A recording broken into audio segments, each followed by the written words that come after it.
Welcome to episode 3 of the New Indian Woman podcast.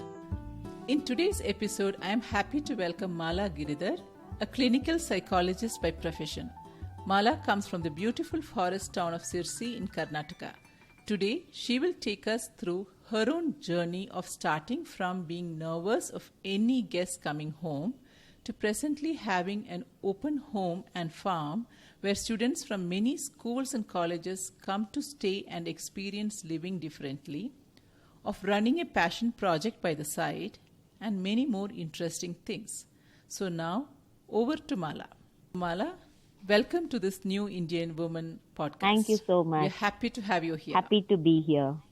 So, could you please introduce yourself to the listeners? And when you introduce, talk about your primary roles that you perform and some passion projects and hobbies that you are engaged in. Okay. So, I'm Mala and I come from a background which I feel was very privileged. I grew up in Bombay, now Mumbai, attended a very nice school as a child and then good college as an adolescent. I got to go to the University of Mumbai and luckily had some very inspiring teachers. I think I got to experience life in a comfortable and yet stimulating university environment. However, while growing up in the city of Mumbai and faced with the several challenges, despite Mumbai being such a vibrant and wonderful city, the lack of clean air, good water, the lack of adequate nature around us, and certain experiences during childhood of having lived in the Western Ghats during the vacation encouraged me to try moving from a big city to a small town. And this is where I have been since the past almost 23 to 24 years. Yeah. So once I came here, when I got certain things happened simultaneously in my life, like finished post-graduation, met my partner and now husband at NIMHANS. So got an opportunity to collaborate with him and collaborate on life and on several projects that we now do together. Yeah, so being here has been several things at the same time. It has been wonderful because we live in an environment that I feel sometimes is heaven on earth. The natural environment. We live in the midst of a very rich socio-cultural milieu, art forms, food, different types of theater, music, and it's extremely vibrant, so it has been very enriching. It has also been very challenging in certain ways that we will cover during the interview, I hope. And once I got here, I think the most primary role, till very recently, I felt my primary role was that of a mother and as a homemaker, because we have given together, along with my husband, we have given our home a lot of importance. And now as my daughter is growing into a full adult, I can see myself stepping out of this role more and more. I can also see that this need to play this role as a mother is so much out of my own identification with my child. And I recognize how harmful this is to both of us. The home, along with my husband, who takes on this role seamlessly. So between both of us, the homemaker role just shifts between me and him very easily, and all responsibilities get managed with support from amazing domestic help. As a mental health professional, I practice along with my husband, who is a psychiatrist, and I practice for 2 days for 6 hours, like 3 hours in the morning and 3 hours in the evening. And the benefit of staying is in a small town is I get to come home, no traveling time, the biggest perk of being in a small town. So I get home in the afternoon, have a good meal, a good afternoon rest, and then get back to the clinic. So this happens for 2 days. And over a period of time, the needs, the mental health needs of the community as they showed up in the clinic, especially with respect to disability, intellectual disability, and certain mild forms of physical disability, and the needs of the school going children, adolescents, college going children, and adolescents. We run 2 projects that we work on. So the rest of the days in the week I use for these 2 particular projects. Yeah. So this is my life here, and we have a fairly good social life, very good neighbors, some good friends. Yeah. So this is what my life is about here. Wonderful. It is picture perfect.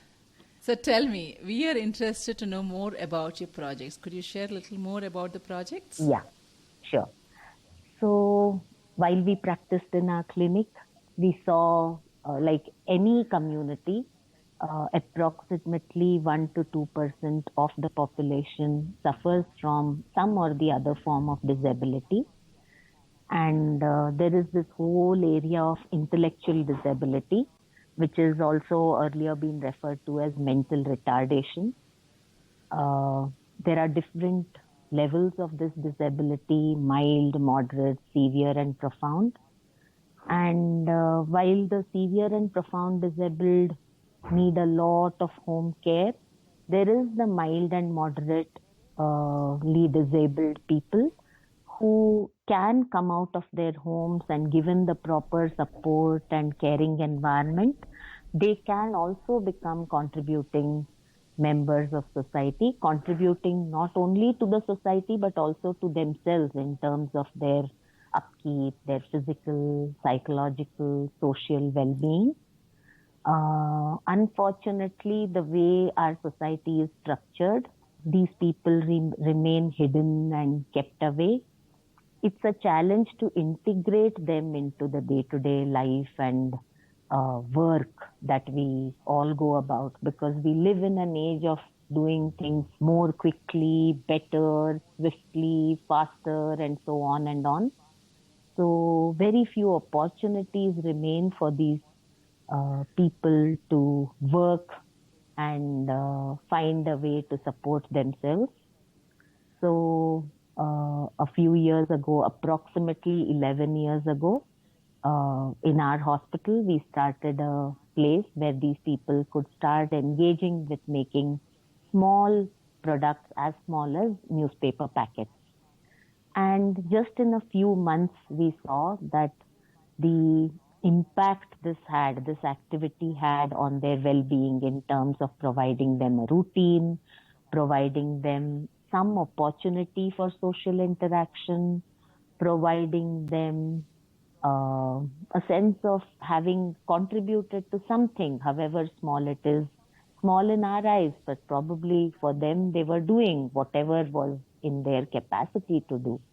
So we realized that this was of value, and we took this up in a major way. And we have, over the period of 11 years, we have now expanded into an occupational rehabilitation center where we have around 30 people with different types of disability. We have 2 vehicles that pick them up from their houses, that drop them back to their homes because they are not capable of moving between their home and the workshop by themselves. We started with paper packets, but we now have a range of products. We work with a locally available resource, which is banana fiber. And we also have in this team several volunteers from the community who volunteer their time and effort, and also sometimes other resources like money or food. Everyone at the center has a good, nutritious midday meal. Um, all of these people are trained to perform the activity that they are capable of doing. Each of these people has a bank account in their name, and based on their regularity and work, they get paid a stipend. We now have a range of products, and luckily we have a very good marketing support in Bangalore who has coordinated, has helped us set this up like a business. It is a social enterprise where the primary motive is not profit, but just mere sustainable maintenance of this entire project. We have a few more milestones to be completely sustainable, but I think over the past 11 years, with the help of friends, supporters from the community, this is a project which I think every town should have, so that the people with challenges in a particular town can be taken care of in a healthy manner. Wonderful. And for the listeners, we will give links to more details about this organization also for you to refer. Yeah. And Mala, how about the second project? Another project that is right now in its conception. It's an idea that is still growing. So this is again very frequently these days. We have very little clients, children being brought into our mental health center. The name of our hospital is Mandira, where we have outpatient as well as inpatient services available for those who want to seek mental health services. So more and more over the past several years actually, we have children being brought in with a range of complaints. This may be as simple as insufficient academic performance in school, sometimes children who are getting into temper tantrums, major temper tantrums that may even involve something like breaking stuff at home, breaking the windows, glass panes, and being absolutely unmanageable. Young children, even adolescents, or sometimes even very early adolescents who are into addiction problems, substance abuse, also addiction to mobile, addiction to TV, and parents not knowing how to deal with it. So in response to these problems, we around 3 years ago, with the help of some more individuals who are trained in the field of psychology, very young men and women who have finished their MA in clinical psychology, or who have just finished their graduation or post-graduation in any subject, we decided to focus, we decided to have learning centers where we will focus on psychological aspects of a child's learning, especially those aspects that may get left out in school. So to give you an example, body and sexuality. So as the child is growing into an adolescent and there are several changes happening within the body, sexuality is emerging and the child is not sure how to deal with these changes that are happening. And there is so much of overwhelming stimuli through the mobile, through the TV. So we want to help the child as well as the parents address these things. Or also sometimes there are difficulties in reading, writing, comprehension, contextualizing the learning material. And these difficulties could be because of individual deficits within the child, for example, dyslexia, or it could even be deficits due to social circumstances. For example, we are trying to work with a community which is a colony of municipality workers. So the day-to-day life and background of these municipality workers is in some ways not conducive to academic learning or to learning which will help them move up. When I say the social ladder, not necessarily in terms of social class, but in terms of bettering their quality of life, in terms of better understanding of their bodies, of their situations, of earning a little more. So we want to cover this ground. Yeah, this is about the education and learning project that we operate. Yes, nice to hear about both these projects. And I'm also aware, Mala, that you keep visiting many educational institutions, outside of CRC. You travel a lot. Yeah. So I want to just shift gears to this other aspect, which is about your own journey as an individual and especially as a woman during this whole process. Because when you talk about, say, 11 years back, and now you were discussing your daughter's age, so I would presume that is, in terms of a very demanding time for a woman. The last 10 to 15 years would have been extremely demanding in terms of having a young child at home, in terms of all the roles demanding its most from a woman. So could you just touch upon those aspects in terms of your own individual journey of a woman trying to just not about balancing work and home alone here. It is, in addition to work, you have also chosen multiple projects, right? So all of them, it is not even about fixed timings. These things, the nature of such things when they evolve are very different, and so is a growing daughter. So could you just touch upon how that experience was? Yeah. So I think everything started because of a lot of enthusiasm and a need within me to keep responding to each of these challenges as they showed up in my work. The inspiration, I think, comes from family, teachers, subject, the faith in the subject that this can improve life for us and for others. It started from that, and there have been times when it has been extremely exhausting and a re-looking at whether this is really worth it. But then the answer has always been that yes, it is worth it, because at one level somebody has to do it. And unfortunately, in our country, I really believe that the government does not adequately respond to these needs that communities have. And since we have had so many privileges of having been comfortable, of having enough resources, the value has been that we should spend our time, energy, money, effort in working towards these. And I guess it has been encouraging also, because people have encouraged it, family has encouraged it.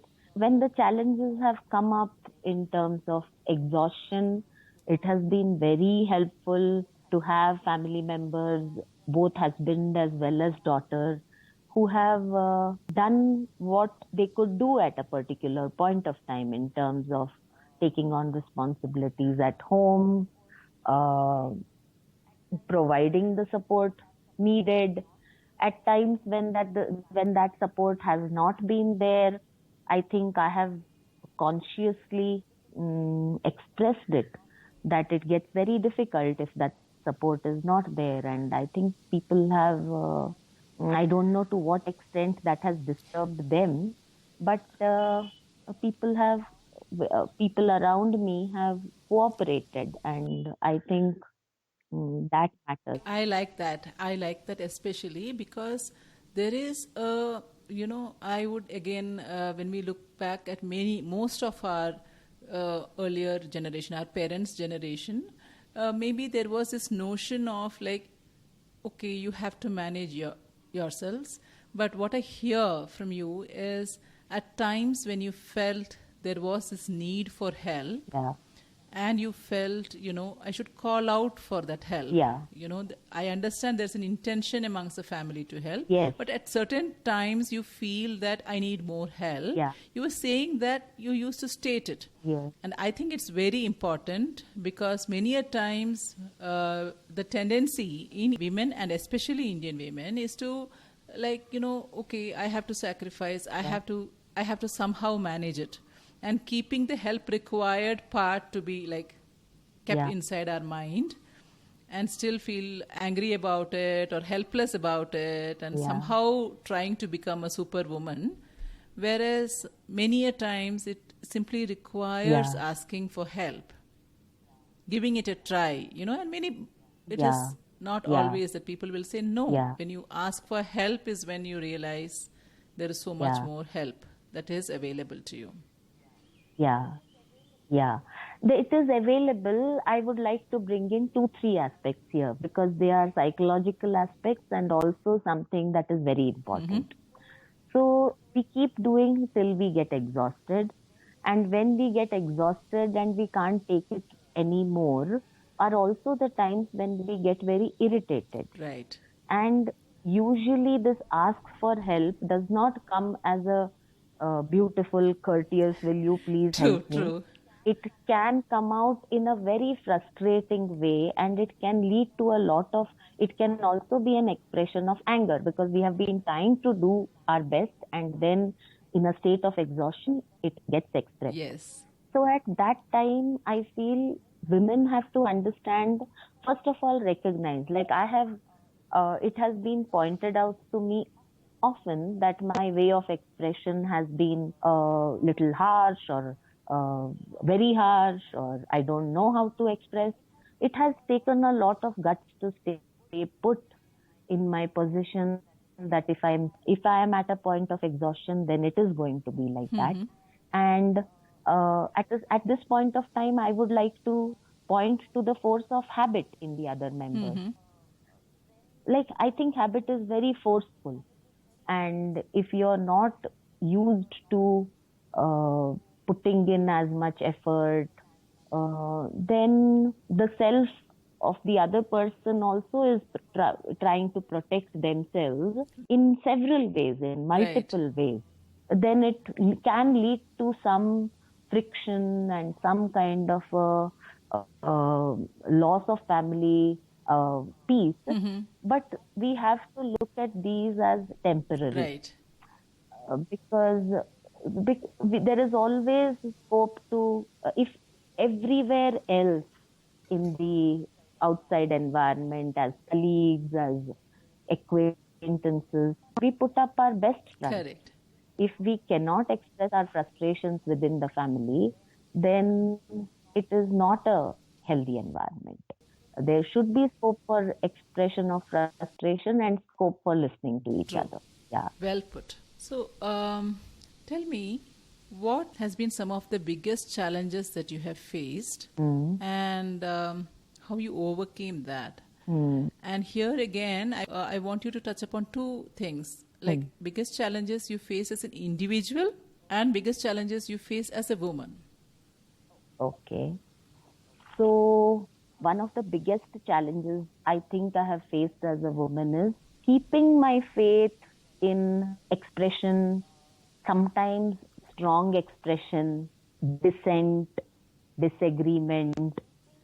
I grew up in a fairly, I would say, quite a liberal family environment and in a place like Mumbai where you could speak your mind. And 23 years ago, this small town was not even as open as it is today. So a lot of men whom I have worked with, I'm sure have had difficulty in communicating with a woman who was as open as I am. I think over the years, unfortunately, I would like to not mellow down on this part, but I feel certain social adjustments have mellowed me down to some extent, but I am aware that this is not very healthy.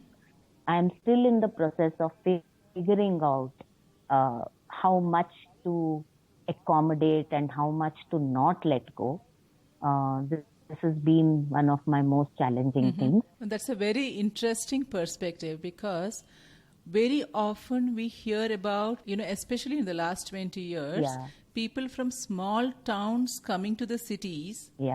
and broadening their horizon, so Yeah. to speak, in terms of many taboos and many cultural, societal norms getting relaxed because they've come to the city. Yeah.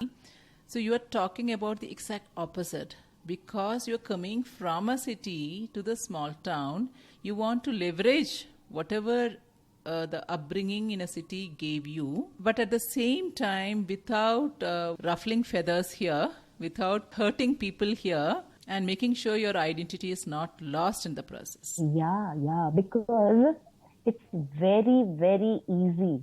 See, we live in a culture where we take on these social roles like wife, husband, daughter, whatever we are playing, like my role as a member of this community. And there is a very dynamic social milieu that is demanding. Most of us will agree that with the global opening up of ideas and commodities, it is getting more and more challenging to navigate relationships and demands on time and resources. And yet, sticking to social norms that has been put in place in a different era is also not the answer. Finding ways to handle the challenges that come up in terms of social expectations and yet not narrowing down ourselves at the same time, I think is a very big challenge. In today's episode, we covered part 1 of our interview with Mala, the clinical psychologist from Sirsi. Next week, in episode 4, we will listen to the second part of our discussion with her. Hope you found many sections of this discussion extremely relevant for you in your journey as a new Indian woman as you discover yourself. Remember, you are what you want to be, and the time starts now.